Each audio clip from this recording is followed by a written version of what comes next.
ஓம் நம சிவாயம். கைலாயம் ஆதி சிவசக்தி அவதாரம் சாமிஜி சிவனேனி சிவச்சந்திரன் ஞானத்தில் அம்மையப்பன் அருள்வது.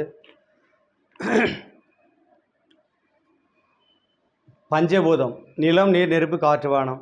பஞ்சபூதமே பிரபஞ்சம், பிரபஞ்சமே பஞ்சாட்சரம். பஞ்சாட்சரமே நம சிவாய.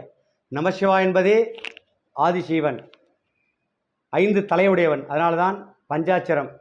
5 தலை சிவனுக்கு உண்டு. அதனால தான் பஞ்சபூதமாக இறைவன் இருக்கின்றான். நிலம் நீர் நெருப்பு காற்று வானம்.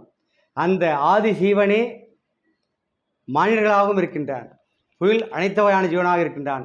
17 லோகத்தில் வாழும் அனைத்து வகையான தேவர்களும் மூவர்களும் அனைத்து வகையான அரக்கர்களும் ராட்சசர்களும் அசுரர்களும் அனைவருமாகவே கைலாயம் ஆதிசிவனே இருக்கின்றான். எனவே உலகத்தில் வாழும் அனைத்து மனிதர்களுமே அவர்கள் வாழ்வதற்காகவே இருக்கக்கூடிய தாவர வகைகளும் விலங்கின வகைகளும் ஆண்டவன் படைத்திருக்கின்றான். எனவே அனைத்து வகையான உயிர்களுமே மனிதனுக்காக பயன்படுவதாக ஆண்டவன் படைத்திருக்கின்றான். ஆனால் மனிதர்களையோ ஆண்டவனுக்கு பயன்படுவதாக ஆண்டவன் படைத்திருக்கின்றான். எனவே மனிதர்களால் தான் ஆண்டவனுடைய ஆலயம் கட்டுவதும், ஆண்டவனுக்கு பூஜை செய்வதும், அலங்காரம் செய்வதும், அபிஷேகம் செய்வதும், தீபாராதனை செய்வதும் அனைத்தும் செய்ய முடியும்.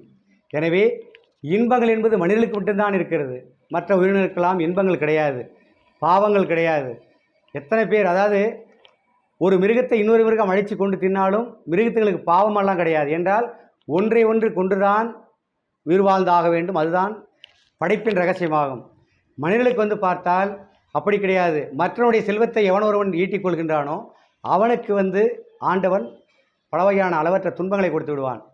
எனவே இன்பமும் துன்பமும் மனிதர்களுக்கு மட்டுமே, மற்ற விலங்கினங்களுக்கு கிடையாது. எனவே இதை மனதிலே அனைத்து மனிதர்களுமே அதை ஆழமாக பதித்து கொண்டு நாம் அயலாருடைய செல்வத்தை ஈட்டிக் கொள்கின்ற போது அயலாருடைய அகம் துன்புறும்.